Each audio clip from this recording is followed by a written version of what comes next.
lamun urang geus cinta ka Gusti Allah kajian kukumaha ge dibelaan bae urang resep jasa berjamaah kebeneran poek listrik di samping eta hujan raja ngaririncik lantaran urang geus kagambar ganjaran 27 pokoknya tidak mau tahu berangkat bae ka masjid sekalipun tipaleset.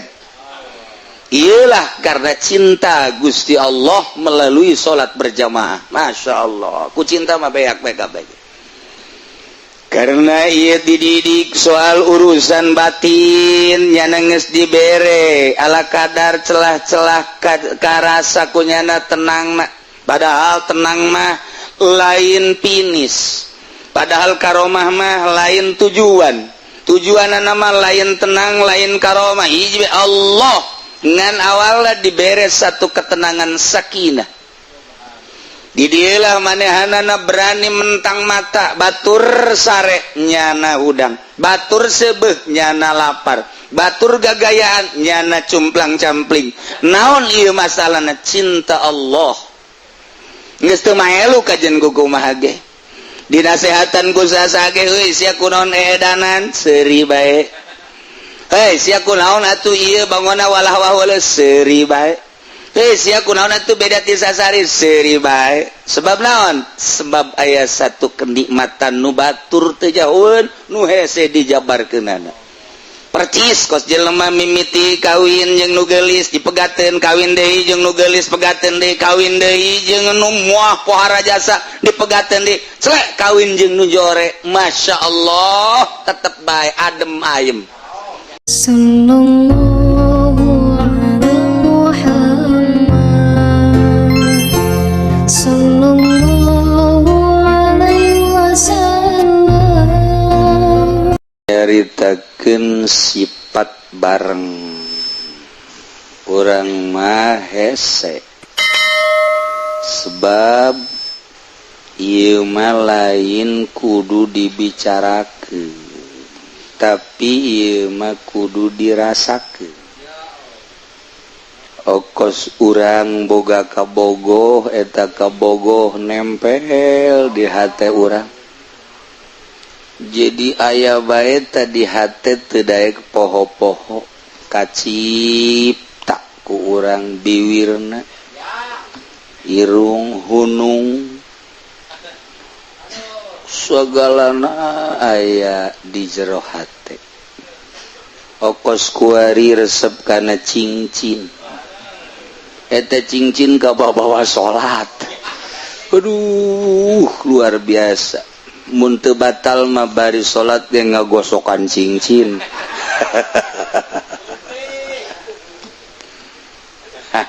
Eta lah.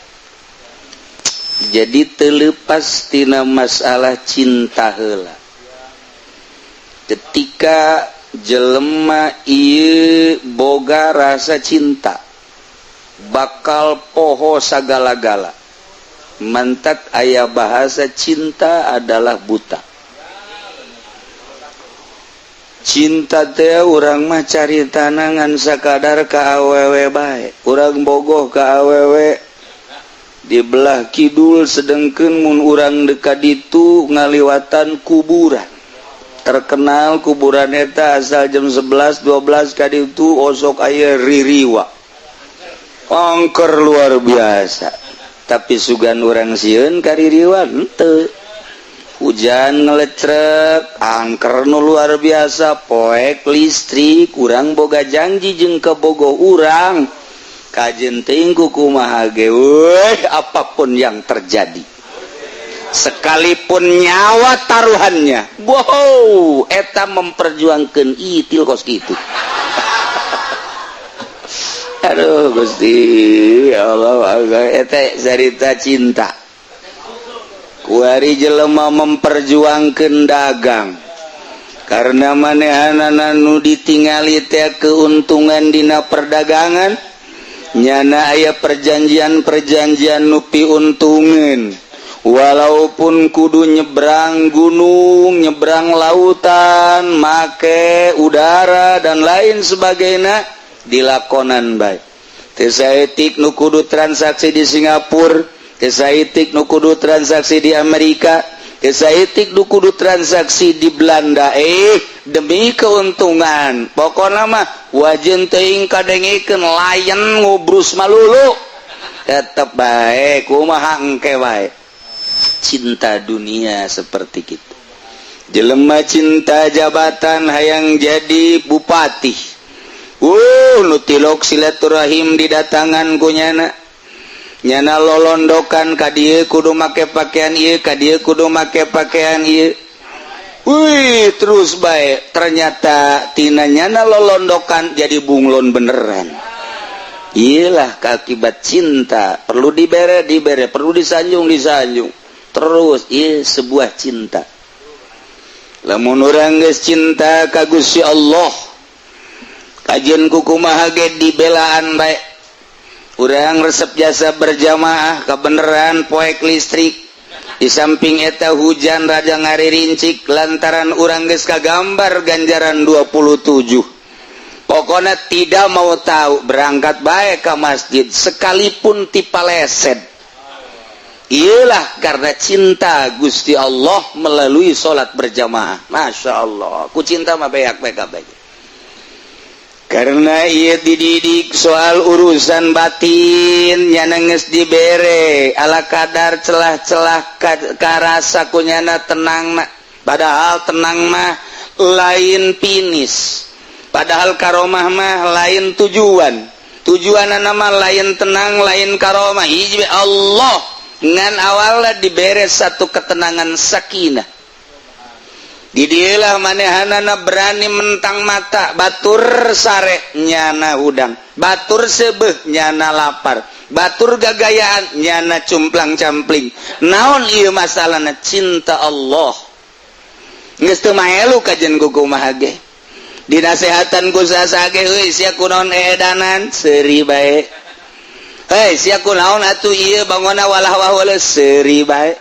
Sia kunaon atuh beda ti sasari seuri bae. Sebab naon? Sebab aya satu kenikmatan nu batur teu jauheun nu hese dijabarkeunana. Percis kos jelema mimiti kawin jeung nu geulis dipegateun kawin deui jeung nu geulis pegateun deui kawin deui jeung nu moah pohara jasa dipegateun deui celek kawin jeung nu jore. Masya Allah tetep bae adem ayem. Kabeh ngomong sia kunaon ieu pamajikan kahiji kadua katilu kaopat garulis dipegat-pegateun ari ieu sia mani terus bae. Ada satu kenikmatan. Aduh, hiji tilok marah, kadua ngusapanana pohara, belana ka aing luar biasa. Ngagairahkeunana jeung nganasehatkeunana. Ya, pokokna mah soal rupa mah kos kitu. Pokokna jangan dilihat rupane tapi isine widih. Ya rupane ora pira. Waduh, tapi apem me, waduh. Sia mah ka apem baeran. Pugu bararasi ta apem. Nah, iyalah cinta. Urang lamun berbicara cinta kos gitulah. Kuari jelema mencintai cincin.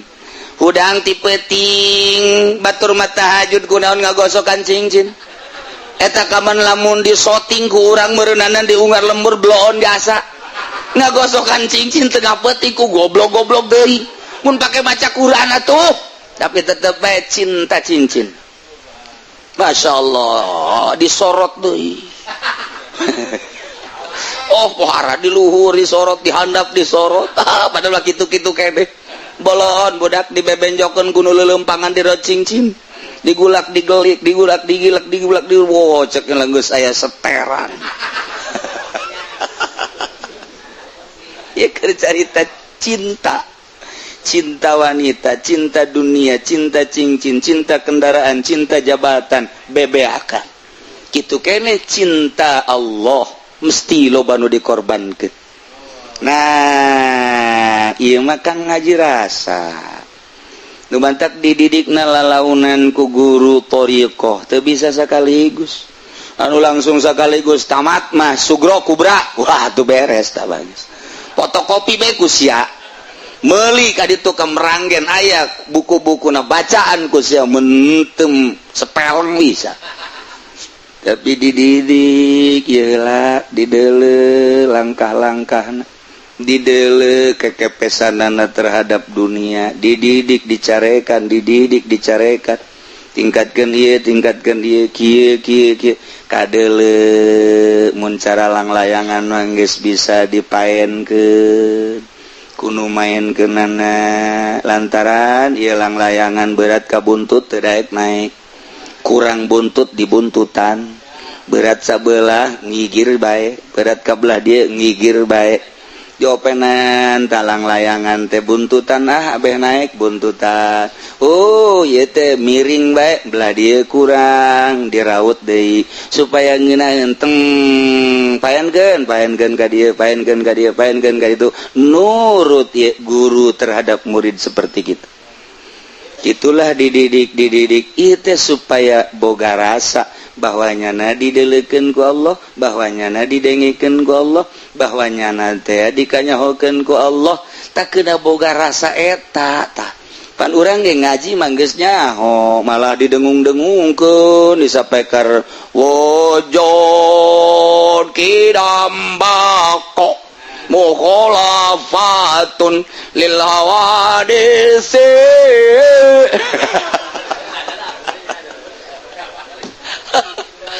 Aduh, masya Allah. Tapi kalakuan anak kos tengah ngerti karena wujud kidambako aja. Wayang ngeridit baik. Wayang main bola di TV terus baik. Hei, ai isya kaunuhu aliman samian basirona mana? Ai dina bahasa peker mah pohara jasa. Diberjamaahkeun ku nyano. Ceramah bisaan jasa.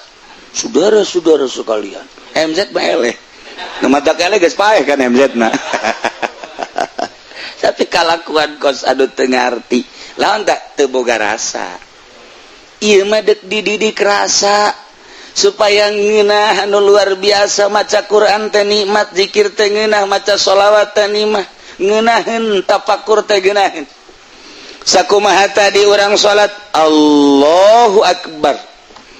Kemudian ayat tah kuari reungit. Urang lamun teu ngarti bahwa urang keur jeung Allah eleh kuda mah sesepak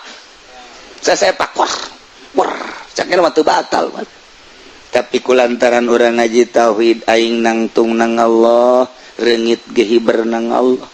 Ketika reungit jocok ka aing nocokna eta menang Allah. Geus bae nafsu aing teh embungeun digegel reungit ngan aing keur dicoba ku Gusti Allah. Baik besi aya reungit meureunnan ieu reungit teu boga parab di mamana meureun parabnyana teh kudu di aing.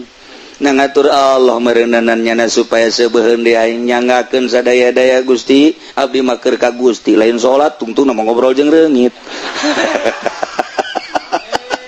Eta mah penjabaran matak ieu mah rasa hese dijabarkeunana. Ketika orang salat Allahu Akbar panas cik watek urang mah embung jasa hareudang teh jahayangna mah tiis ngahiliwir tapi dibere panas perangan ku urang je cak watek dea ieu mah watek ngan aing keur merangan watek deuk jeung Allah aing mah mulai roh ngomong cak roh teh sia mah hayang ngeunahan bae hayang tempat anu sejuk dahar hayang ngeunah beuteung hayang sebecak roh atuh eta mah urusanna zahir aing tirok diurusan ku sia iraha aing diurusan ku sia aing teh hayang maca Quran aing teh hayang nyaho ka harti Quran aing teh hayang nyaho kana rahasia Quran ku sia teu pernah diparaban aing nu diparaban teh zahir mah lulu ribut roh jeung awak. Itulah toriko. Ketika terus urang ngadidik roh bakal ngomong ke awak. Ketika awak urang lapar dahar cakroh tuh sia deui bae dahar. Ketika hees tuh cakroh sia deui bae hees. Aing mah can diparaban-paraban. Ketika dur zohor urang hees tuh bagian aing hees deui bae. Cakroh iraha sia atuh mere dahar ka aing. Goblok tolol cakro roge nyarekan ke awak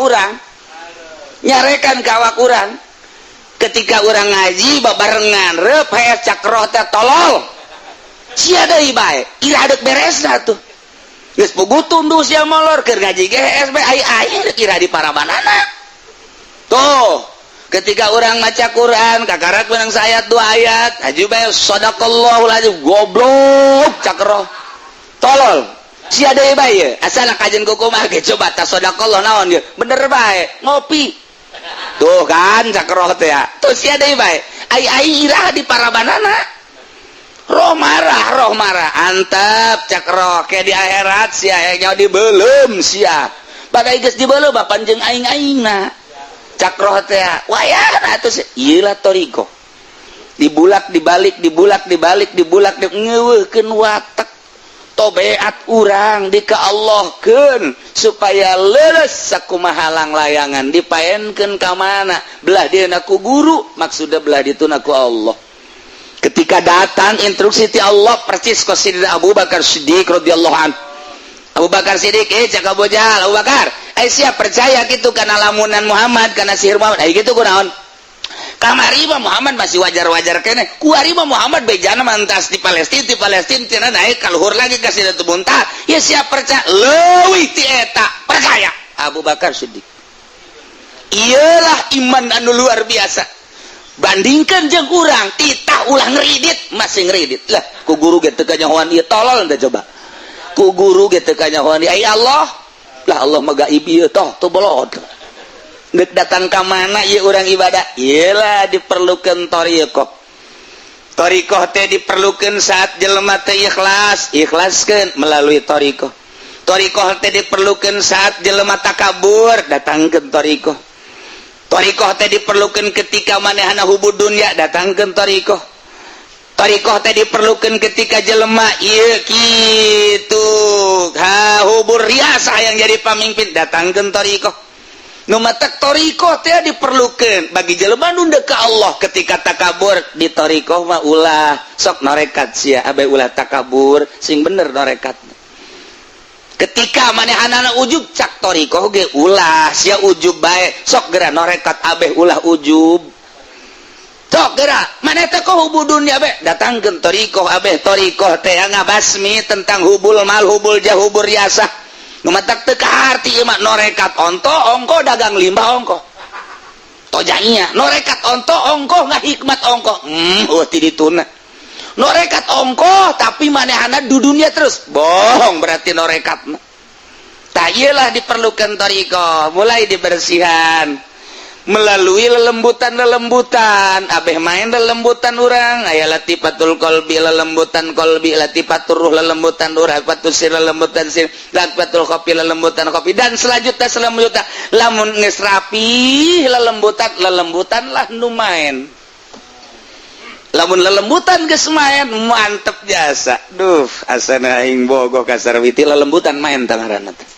cinta datang teh mah lelembutan juri gatuh geus kitu mah lelembutanna ka Allah lantaran geus diberesan engke dibere firasatul mukmin awas adaku firasah seorang mukmin leuwih tajam tibatan pedang ngetek sing hade ka firasatul mukmin mantak mentalah petunjuk ke ahli firasah. Nah, ku ari mah ahli firasah mah ge ahli perosa. Nah, mulai ku ari dididik lalaunan perlu puasa-puasa, perlu henteu-henteu nu penting mah eta we kurang zikir, tafakur, muraqabah di saat-saat anu ditentukeun ku guru. Kemudian atuh zikirna don khidmahna dan lain sebagainya mulai ku ari rada beda ngeunaheun sih dibere ku Allah eta teh geus rahasia hese nyaritakeunana kok rain deui sih rada muringkak bulu asal zikir be muringkak bulu buah aya jurig henteu muringkak buluna lain ieu mah sabulu-bulu kumaha diberena bae ku Allah ku ari asa aya bae ta Allah di dieu teh asa bareng bae jeung Allah mulai ta dengan sendirina ulah boga kahayang bareng jeung Allah tapi engke ketika dibere ngarasakeun sorangan urang mah ibadah bae ulah hayang babarengan jeung Allah mun hayang bakar kahayal ai hayalan mah tuh lain rasa tah mah hayalan ngaran ibadah sesuai jeung aturanana kieulah dibere jeung henteu urusan Allah. Nah ku hari kaget jelema lamun ibadah bae terus mulai kok aya kos kieuan dibere kaget ku Allah dibere kok aya kos kieu penasaran nya timbullah penasaran ti mana datangna teu jauh. Kadang-kadang ku puasa ku zikir mah teu datang kos kitu kunaon ku digawe di guru jadi boga rasa ku ngurutan guru dan lain sebagainya rahasia Allah. Sebab diberena ketika dinolkeun ulah ayana naon ulah hayangna naon naon di jero hate maksud urang Allah geus maha uninga aing leuwih nyaho ka maksud sia dibere tet mahal. Mulailah didinya berbeda jeung batur embung bakalna jeung jelema teh dibere embung bae pokoknya ditanya embung bareng embung hayang sorangan bae mulai mata jelalatan di let eueuh deui atawa denge aya suara makhluk anu kurang dinikmati eueuh deui atawa aya nu perlu disampeurkeun urang teh lantaran muasyarat teu bisa ngajaga eta eueuh deui tidinya lah dek didatangkeun deui hesena luar biasa lantaran ti mana datangna jeung kumaha eta mah lain pakasaban urang ja urang mangan sakadar ibadah doang dibere eta mah hese diusahakeun kurang hayang eta deui Gusti teu bisa tah urusan Gusti abdi keur harita dibere teh keur kumaha karah teu bisa bae kajen ku kumaha ge mulai deui di nol-nolkeun deui nu eta teh ka mana kok ngeunaheun amat nikmat amat hese mungkin seminggu mungkin sebulan mungkin setahun eta mah kumaha Allah bae ngan urang pernah dibere rasa penasaran hayang kadinya bae ulah waka ka Allah hayang ka eta bae terasa eta engke satu saat ketika urang keur nol deui dibere deui mungkin rada kebelan tinu kamari terus tak eta teh embung ngadengikeun suara embung bareng jeung hayang ngonci maneh ulah kaget lamun jelema ngonci maneh di jero kamar eta teh keur ngahayal hayang apansa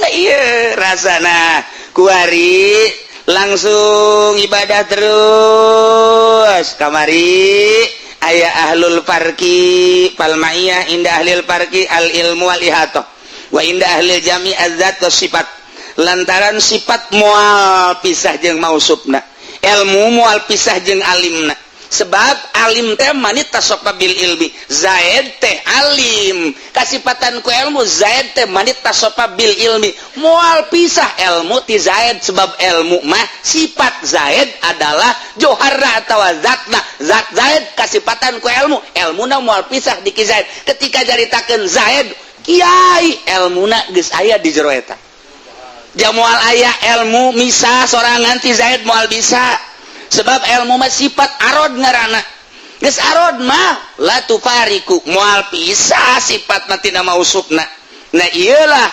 ketika seseorang keterapan kurasa ilmu Allah nyorot apan eta ilmu Allah teh meureun moal pisah jeung Allahna kuari urang boga rasa kadeuleu kanyahoan ku Allah aing ye cek Allah sia di gunung aingna aya sia di leuweung aing aya sia di laut aing aya sia di kota aing aya sia di luhur gunung aing nyaho sia di leuweung aing nyaho sia di laut aing nyaho sia di kota aing nyaho sia di lembur aing nyaho peuting aing nyaho beurang aing nyaho di nu loba jelema aing nyaho di nu sorangan aing nyaho berarti urang kanyahoan bae ku Allah ilmu Allah teh ngalimpudan urang.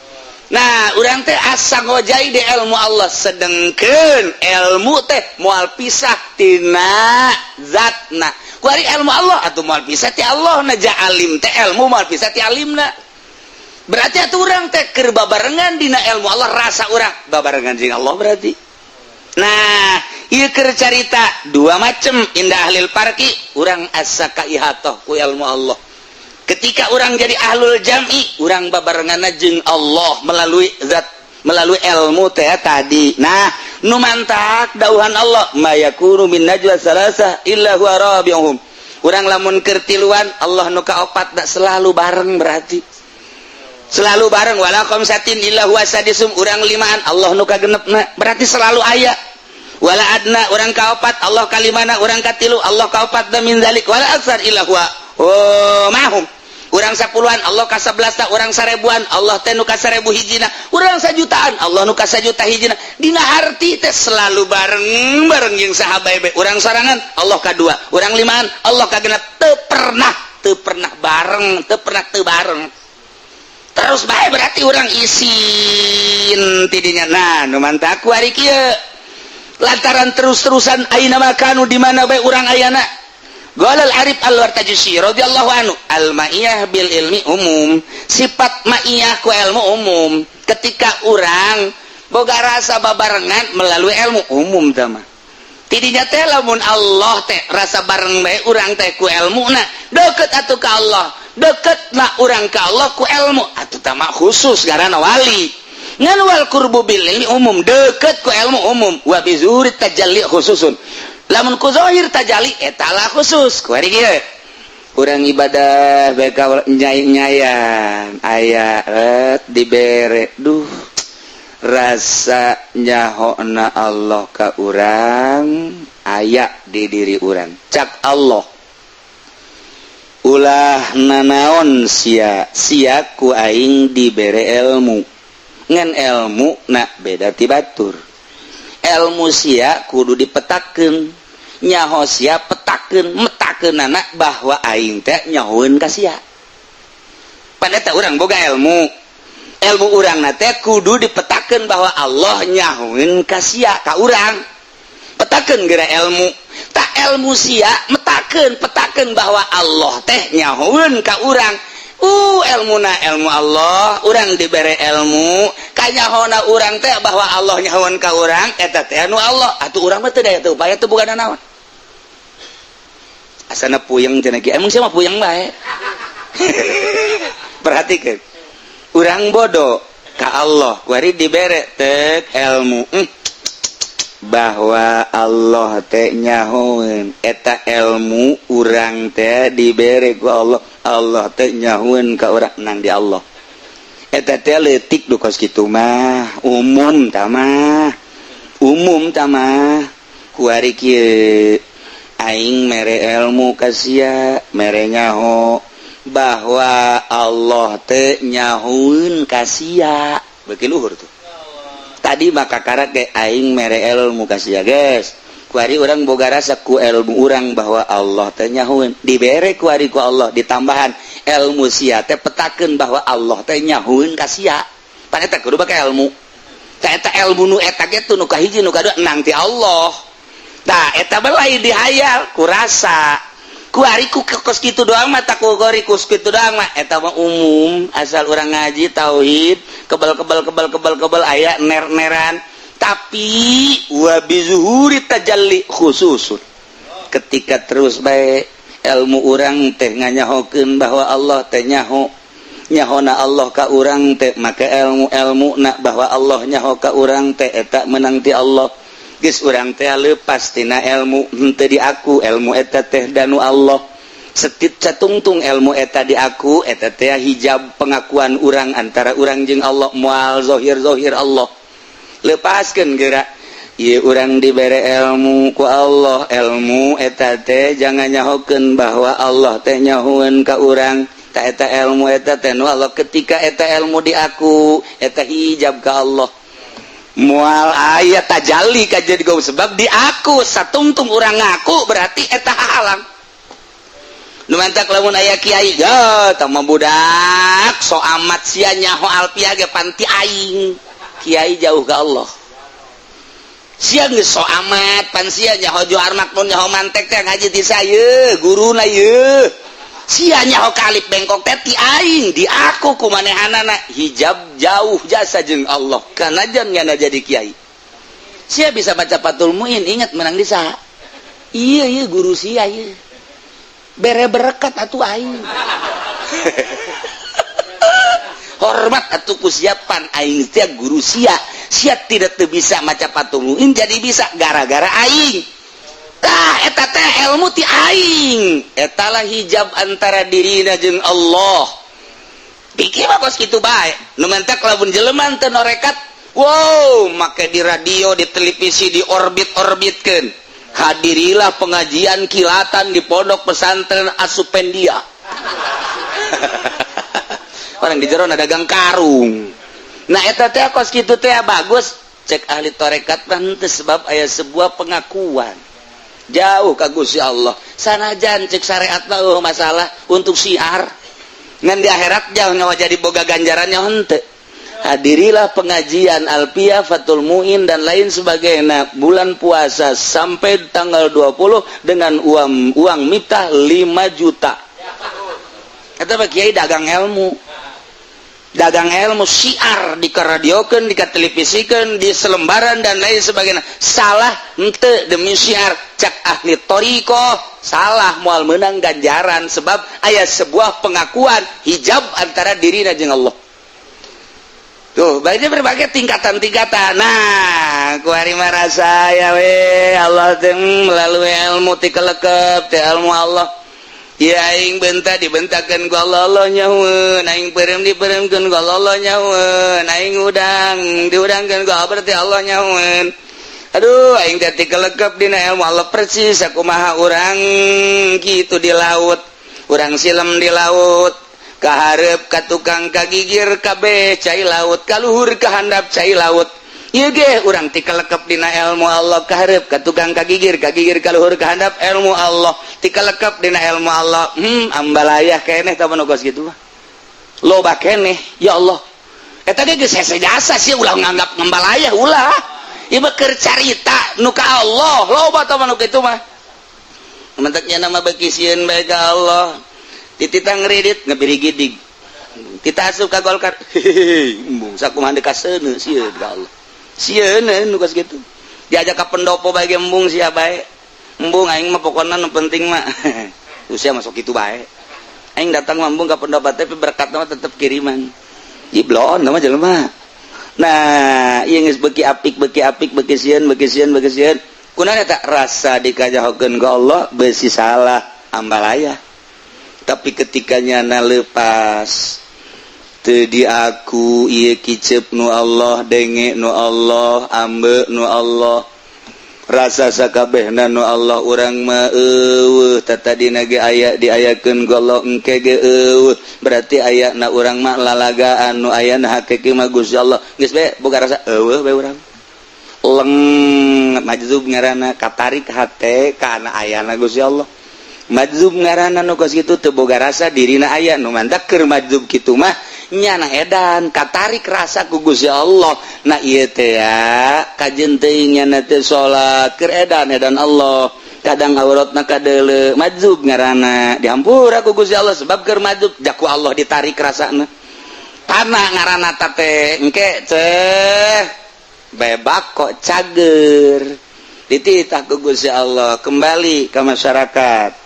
Nah eta teh geus dibere ku Gusti Allah tajalli kadeleuna gunung lain gunung tapi Allah laut kadeleuna lain Allah lain laut tapi Allah tangkal lain tangkal tapi Allah tajalli eleh kabeh ku Gusti Allah sebab ieu dunya ayana lalagaan tadina eueuh kuari aya ti eueuh ka aya nu ngaayakeun Allah sanggeusna aya nung naon ngaranna utar atur Allah geus kadeuleu ombak laut diatur ku Allah nu kadeuleu lain ombak lautna tapi Allah nu ngaturna gunung luhurna ieu nangaluhurkeun Allah lain gunungna nu kadeuleu aturan Allahna ditajalikeun ku Gusti Allah geus kabeh nu kadeuleu teh ieu teh lain dunya tapi nu nyieun dunya ti eueuh ka aya ti aya ke eueuh deui berarti ieu mah lalagaan percis kos kalangkang bae nu aya ke mah Allah ditajalikeun ku Gusti Allah blak ieu lah nu hese ieu lah pangkat kutubul aulia wa tajalli khususun wa dzalika wallahu a'lam bissawab.